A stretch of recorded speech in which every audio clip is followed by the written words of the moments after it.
All right, here we go. 3, 2, 1. Welcome to another edition of Around the Table, Politics 2020. I'm Stacy Smith. Tonight is the last presidential debate, and that is our topic today on Around the Table. And now I'm going to introduce you to our analysts and politics specialists to discuss what's happening tonight with this particular presidential debate. So joining us is former Pennsylvania Governor Tom Corbett. He was served as a state attorney general and the U.S. attorney for Western District of Pennsylvania as well. Governor Corbett, a Republican, now teaches law at Duquesne University. On the other side of the table is former Democratic Party State Chairman Jim Byrne. Jim also served as chairman of the Allegheny County Council and as mayor of Millvale. Jim is an attorney in the city of Pittsburgh. Staying on the Democratic side of the table is Amanda Green Hawkins. Amanda served as a national committee woman for the state of Pennsylvania to the National Democratic Party. Amanda also served on Allegheny County Council and is currently an attorney based here in Pittsburgh for a union that's based here in Pittsburgh. Back on the Republican side of the table, we find Keith Schmidt. Keith's political background is strong. It dates back to the Reagan campaign of 1980. Keith was the state director for former Republican Senator Rick Santorum. Keith also served as an advisor to Santorum's presidential campaign in 2012. Keith now has his own consulting firm, and he's had it for more than a decade. And now we turn to the great philosopher of Around the Table, Joe Misty. Joe is a familiar name in Democratic politics across the state. He's had several roles in city government for the city of Pittsburgh, also served as deputy mayor. Joe teaches law at Duquesne University, and you can read his weekly column on politics and life in the Trib. So now let us do this. Let's talk about what's happening tonight, and that's the first presidential debate. Just about everybody on both sides of the aisle called the debate a disaster, the first one. Both candidates, of course, claim that they won that debate, but in most people's opinion, nobody really walked away a winner. So the question, what do we expect to have happen tonight? Let's find out from Governor Corbett his thoughts. Governor? You know, anything is possible, especially with the fact that the microphones are going to be muted when it's not the turn of that candidate. And I think both parties are going in there trying not to do something that causes them to lose it. It gives some kind of faux pas that would hurt them. I think the president might be more aggressive than he was even before, because he is behind in the polls, even though it's not that far behind in the polls. But I think that the people, it'll be interesting to see what the Nielsen ratings are afterwards, if they're really tuning into this. Because I think the vast majority of the people have already made up their minds. Look at all the voting that's going on right now. The votes have already been received in the millions. As I said last week, do we really need another debate? But we're going to have another debate. All right, Governor, thank you. Jim Byrne, your thoughts? I agree that most people have made up their minds. I do agree that this race, although advantage Biden with less than 2 weeks, it's not out of reach. Donald Trump needs to do something in the next week and a half to try to get back into the conversation. Although the national polls show Mr. Biden up significantly, those large margins are coming from states like New York and California, and the swing states are shrinking it. So he's not out of the realm of impossibility to catch Mr. Biden in swing states or significant states for the electoral map. What does that mean for tonight? We've seen Mr. Trump's style.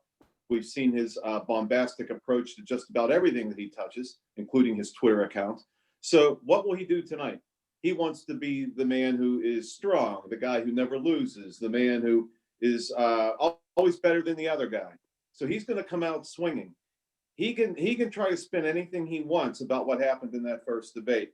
He feels in his heart correctly that he was at a disadvantage and that he did not win. He wants the high ground tonight, and he wants to throw a haymaker. He's going to come out swinging. Donald Trump's going to come out looking for a knockout punch in these late rounds of this 4-year prize fight to try to make a significant swing in the polls and to try to show his superiority to another adversary. So as unpleasant as it was to watch his behavior at the first debate, it's going to be exponentially more unpleasant to watch it this evening. That's what I think we can expect, unfortunately. Amanda, do you agree with your colleague? My gut tells me that he's right, and so is the governor. A little more of what we saw before. My gut tells me that's what we'll see, because that's who he has shown himself to be. My hope is that for the sake of all of us who will be watching and remembering how many of us felt the next day and even that night, that we will be spared a repeat of that performance and that he will show some restraint tonight. He really needs to show restraint. He really needs to show that he can be a thoughtful leader. And I think that showing restraint will show that he can be presidential, because he was anything but presidential during that last debate. And I think we can call tonight probably the first debate, because what we saw the first time was just craziness. Whereas tonight, it will be an opportunity to see a real debate with Vice President Biden and President Trump. Let's do it again, a mulligan. All right. Joe Mystic, your thoughts? Joe Biden has to be himself tonight, and Donald Trump has to be somebody other than who he has been for the last 4 years. I don't know that he can do that. I don't know if there's enough time for him to do that in what remains in this campaign. I suspect that this thing will run off the rails at some point tonight, and it'll probably be driven off the rails by the president. All right, Joe, thank you for your thoughts. Now let's bring in, we're going to sandwich the 3 Democrats between the 2 Republicans. And so Keith Schmidt, I'm sure you agree with everything the Democrats have said, that it's all President Trump tonight. Yeah, and I'll yield back the balance of my time. Okay. First of all, you and I, Stacy, are the only non-lawyers on this panel, but let me make an analogy for a lawyer. It's a closing argument tonight. I mean, the fact is, this isn't just a debate. This is a debate with a little over a week and a half left in the election, and everything is hypersensitive at times like this. All the nuances, everything's going to be very scrutinized tonight. I obviously think, and I'll agree with everyone that spoke before me, and I'm sure you share this, we hope for a sense of civility tonight. We hope that it goes off where we actually can learn something about both these candidates and make an informed decision in less than 10 days away. I think that this race is a lot closer than a lot of people think it is. So all the people that say it's not going to move that many votes one way or the other, I would argue that every vote still counts. And there are some people that are weighing one thing or another, and a debate moment or an argument or a statement at this debate could tip that scale. But most importantly, I am glad that I think when I looked at the format tonight, that there is a closing argument, because with a week and a half left, that's what I'm probably most interested in seeing. The president is the incumbent. He has to make a case of why he should not be fired. Why should you rehire me for another 4 years? And I hope his debate prep was thorough. I think he has to look into the camera. And most importantly, I think he has to ask the American people for the vote. I just was reminded when I was with Doug Saltzman, a former official with a dear friend of mine who was with Arlen Specter for years. He was telling me about a book he read on one of Tip O'Neill's books. And Tip O'Neill talked about one of his first races for local office. He lost by a couple votes. He was commiserating to his neighbor. He said, I just appreciate you and your family supporting me. He said, Tip, we didn't vote. You didn't ask us to vote. And he said, then I realized the rest of my life, don't take any for granted. In the end, you have to ask. You have to humble yourself, look into the camera, and ask for that support. All right. Now, I'm going to stay with you, Keith, for this next part. You say you're looking for the closing argument, and you want to see either candidate find a way to convince a voter to vote for them. What can be said tonight by either candidate to make people change their mind or to decide to go with that particular candidate? Well, I think both the Biden camp and the president's camp do their own polling, do their own analysis, spend literally millions of dollars studying where the movement is on the vote. And as I see the president, he has gained among working class people, blue collar folks in the last 4 years pretty dramatically. Where he's lost support was with college educated males, white males and white females. And he needs to bring some of those folks back. And there is empirical evidence in the last 60 days because of the defund police movement and the unrest in the cities that folks are starting to return to the president on the law and order message. So I have to think he has to look like he's in charge, and I think he has to appeal to that base of support that I think if he could bring some of those back to the party, he can carve out a electoral victory on November 2nd. Joe Mystic, what does Joe Biden have to do to make sure that he can bring some people who are out there wavering on his side? I think Joe's on the right track. I think at the end of the day, what people really care about most right now is 230,000 dead Americans, and we're still counting. That number is going to go much higher. That's the single issue in this campaign. And if the president can't address that, I don't know where he's going to get the votes that are still considering who to vote for. I think Joe Biden has addressed that. He's laid out a plan. He said that he believes in science. He's going to trust the scientists, and he's going to have a comprehensive plan on testing so that we can move forward, get beyond this, and then rebuild the economy. All this talk about the economy fails when it's against the backdrop of the pandemic. You have to address that first, and then America can grow. Amanda, do you agree with Joe? And if so, what can the president say to convince people that he is on top of the coronavirus outbreak, the pandemic? I agree with Joe for the most part. When we look at all of the issues that are important to people and to our friends, and we hear them talk about a woman's right to privacy and health care decisions. We hear them talk about the importance of the Affordable Care Act, and we hear them talk about the importance of OSHA being the Occupational Safety Health Administration, having enough inspectors to do safety inspections. We don't currently have that. And this is supposed to be a president for working people. And then we look at his alignment of the military, calling them losers, right? And still, he has a lot of support. And I think it's this coronavirus response, which has been the deciding factor for many people. Again, we're looking at, like Joe said, 250,000 people dead because of the coronavirus. And that has touched many people across the country, even people who are surviving. And here we are with an uptick here in Pennsylvania in the number of cases again. Who has a plan to help stem this thing? And it has been Joe Biden. And I think that Trump needs to articulate a real plan about the coronavirus going forward, because this is going to be with us for a long time. And yeah, we know about this stopping the flights from China, but there has to be more than stopping flights from China when you're talking about a long-term response. And it has to also include rebuilding the FDA, restoring Americans' faith and trust in the FDA, because that's going to be crucial if you're going to be saying to people that they need to get an injection against the coronavirus. All right, Amanda, thank you. Jim Byrne, you have said many times that the debate preps that you go over what the candidate should and should not be saying that particular night. What would you be telling Joe Biden tonight?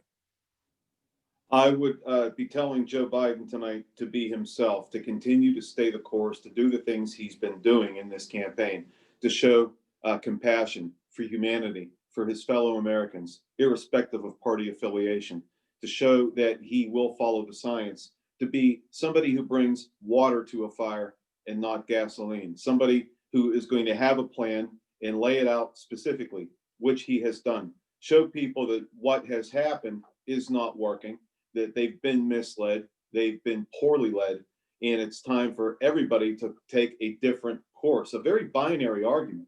We're not better off now than we were 4 years ago. In the last year in particular, the country has never suffered in this fashion in all facets of its existence at one time.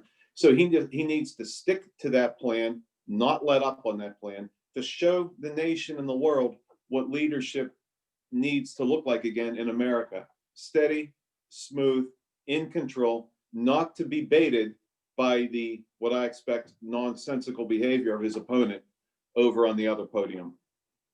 All right, Governor Corbett, can the president counter these arguments that the Democrats are making? Well, They've been making these for the last 2 years, and he's still in the game. So I don't know that he needs to counter them right now. If you're advising him, I would advise him, keep your answers short, because when he starts rambling is when he gets into trouble saying things that he's just put his foot in his mouth. But I take a look at this is an interesting election because we have Republicans voting for a Democrat. We have Democrats that are voting for Republicans. It's all shifting. And, at this point, we still have, and I don't know what the percentage is, people who haven't decided where they are. People who've already voted, you're not going to get their vote back. People who've made up their mind, you're not going to get their vote back. So who is that in the middle? And I don't know that anybody has identified who that is. Is that somebody who is concerned about telling people what they're going to do because they would be criticized by either the right or the left? I think that might be part of it.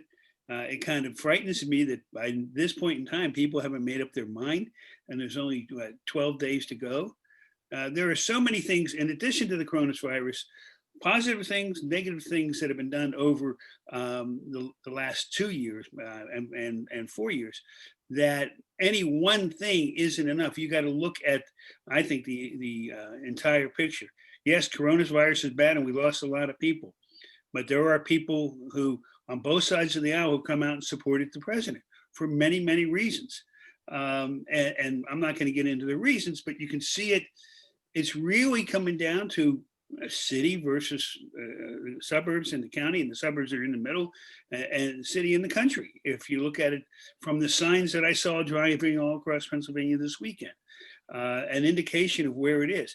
It's a very interesting election. They're going to be writing about this election for a long time. And in my mind, they're going to be writing, if he loses, if the president loses, about how he lost it in the last 2 years of his presidency, primarily because COVID came along. All right, I'm going to throw this out. Anybody can jump in on this or decide not to. Should this latest revelation, if we can call it that, about Hunter Biden and his father and the emails and the possible payments and the payments of 10% or whatever it might be to quote unquote the big guy, most people believe that might be Joe Biden. Should that be brought up in the debate tonight? And is it a legitimate topic for the debate? Stacey, I'm sure it'll be brought up by the president, but it's been discredited by the president's own FBI director. I don't know what more you have to say, but that doesn't stop him. I mean, he brings up every day a lot of things that simply aren't true. So I suspect it will be raised, but I suspect also it will be easily dismissed. And people who believe in Trump will believe his fairy tales. People who believe in facts will not pay much attention to it, if any. I What agree did with the FBI that. director say, Joe? Pardon me? What did the FBI director say? That this is the result of Russian interference. This stuff is being planted from Russia and injected into our electoral process here. This is stuff that went to Rudy Giuliani. Have you heard about him lately? This stuff came through Rudy Giuliani. There's no credibility there. Look at the facts, Stacy. Look at what the professor said. Look at the facts. A laptop is picked up at a repair facility or something of nature by Rudy Giuliani. What a coincidence. What a coincidence. And then the president's own people went into his office and said, look, you need to be really careful about this. You really need to be careful about this. This has all the fingerprints of Russian gamesmanship. And they put a hook on a laptop and they cast it into the water to catch a fish. Well, they caught one, Rudy Giuliani. So holes have already been punched into this. Now Trump is furious that his directors and his intelligence team won't make an announcement that they're investigating Joe Biden before the election. It's much ado about nothing, in my opinion. I agree with the professor. It's Russian tactics. They found the lowest, the easiest person to get to, which was Rudy, who now has some of his own problems, as the professor indicated. It's not going anywhere in the next 10 days. Not at all. But Mr. Biden will be prepared as he should be, to respond to it tonight. I think the millions of dollars that he made does concern certain Americans. I think they've already formed an opinion about it, and I'm not sure it's going to change many people one way or the other between now and November 2nd. I agree with Keith. And we talked about it off air. A lot of people who have been in the Senate are millionaires. They come out, they make more money because of what? I was in the Senate. I can call people. And, you know, if Vice President Biden had contacts with people when he was out of office, as long as he reported them according to law, if it's required, it's really not an issue. And there's so many other issues in this election and for this debate that this, frankly, I think is a distraction to who you're going to vote for. All right, great. Yeah, not only that, but you know, Vice President Biden can also raise an issue that we're currently talking about when it comes to President Trump. And there's been discussion about the secret Chinese bank account, which is really, you know, raising a lot of antennas and is going to draw a lot of interest should that discussion come up. Okay, great. I would like to change the subject here. Voters have indicated they want to see less friction in Washington. They are tired of the bombastic insults that are going back and forth, and they want to see the two parties try to work together to get something accomplished. Mr. Biden says that he can bring Democrats and Republicans together. Mr. Trump's White House is working with the House Speaker to try to come up with a new stimulus package, but the Senate Majority Leader, Mitch McConnell, Republican, has already indicated the Republicans won't accept a package that costs too much. Also, then we see the far left of the Democratic Party criticize Senator Dianne Feinstein for hugging Republican Senator Lindsey Graham at the end of the hearings on the Supreme Court nominee. Today, the Democrats boycotted the Judiciary Committee vote on the nomination of the Supreme Court nominee. Cable news channels, to get viewers, give the viewers what they want to hear, and solidifying the dislike apparently they have for the other party. So my question to all of you, what are the chances that we might see a change in Washington, or are the lines now not lines, but crevices that no one can cross? I think it's going to be difficult to ever bridge those crevices. And part of that, you brought up social media and the news, cable news and so forth. Everybody has found what they like and they listen to what they want to listen to. Very hard to find that neutral fact ground. In fact, oftentimes I'll go watch the BBC just to see what they're saying, to see what their opinion is, what's going on in this country, because it may be not shaped. I go back, I think I've said this here before. Are we getting to a time that people are serving in Congress too long? They're serving there and they get their power base and they're there for 30 years.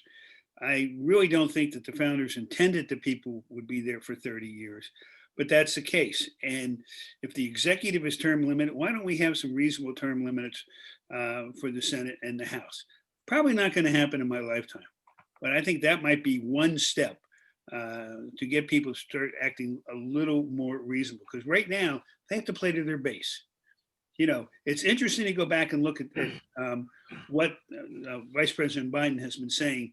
From what he said in the primaries when he had 12 other people on stage, when he was a little further left than he is now. Those of us who run for office, we understand we have to go to our base and to come to the middle. But it's gotten really ridiculous, and everything you say is recorded and keeps coming back. So it's going to be difficult to bridge that crevice unless you get a healer.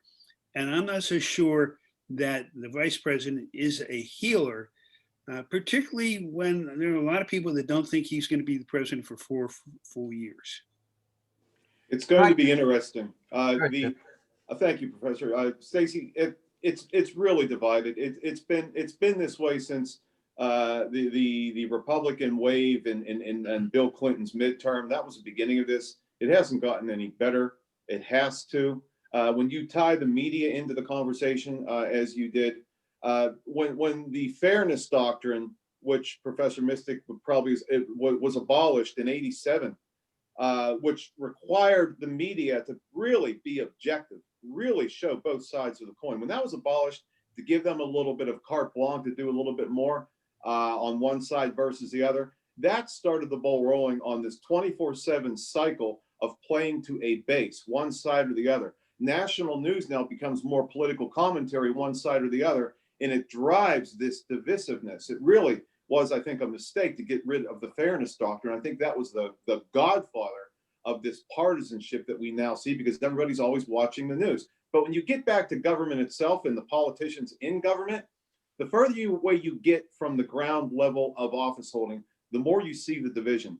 When I was mayor of Millville, the constituents in the borough didn't care what party I was. They wanted to see a police officer. They wanted their street paved. They wanted their garbage picked up. They wanted their neighbor's grass cut. That's not a partisan issue. When Amanda and I served on county council, we worked with Councilman Republican Vince Gasket and Republican Jan Ray. And we worked tremendously together on a lot of good bipartisan legislation through the county council. But we did see some differences there, more so than at the municipal level. At the state level, I remember Governor Corbett sitting with Democratic senators and representatives, whipping votes to get some bipartisan legislation to help our infrastructure. But once you get down to Washington, D.C., you're playing to your bases. And unfortunately, the noisemakers in both parties are from the 20-yard line into the end zones. The majority of Americans from the 21 to midfield want some common sense, and they're collectively frustrated. If Mr. Biden, when he gets in, knock wood, into office in less than 2 weeks, can show through some appointments to his cabinet of Republicans, like Barack Obama did with Senator Hagel and others, I think we can start to see some of that coming together and bring the noise down. Don't give these partisan national news channels what they want, which is bickering. Come out, do some joint press conferences in a bipartisan fashion, and show that we're collectively moving the ball down the field as Americans. Mr. Biden has the ability to do that. Mr. Trump does not. Stacy, look at us, this panel here. We are from two different parties. We disagree on many of the issues, but there's not a person here who won't set aside his or her differences for the common good. That still works at the local level of politics. It works all the way up through the state level in many cases. But there are some people on the national level, and I have to agree with the governor, who will never come towards the center for any reason at all. If you're a Trumper, we know you're a dyed-in-the-wool Trumper. He talked about shooting somebody in the middle of Fifth Avenue and getting away with it, and he was right. He was right. There are supporters of his who are like that. But I look to the ad that Cindy McCain made for Joe Biden. Cindy McCain talked about the friendship between John McCain and Joe Biden and the times that they worked together in the well of the Senate for the good of the American people. And I think that, that gives me some hope that there can be some common ground for most of the people that are in this business, and most of the people that will be in the federal government if there's a Biden presidency. It's been a rough 2020. I mean, it's been a divisive 2020. America, in so many ways, is divided. We all collectively on this call and on this Zoom meeting want that to change, but it's going to take time. But one thing is really clear to me is that there is a division, almost an equal division in America, and I think that's going to pan out in the next 10 days, and that's part of the challenge.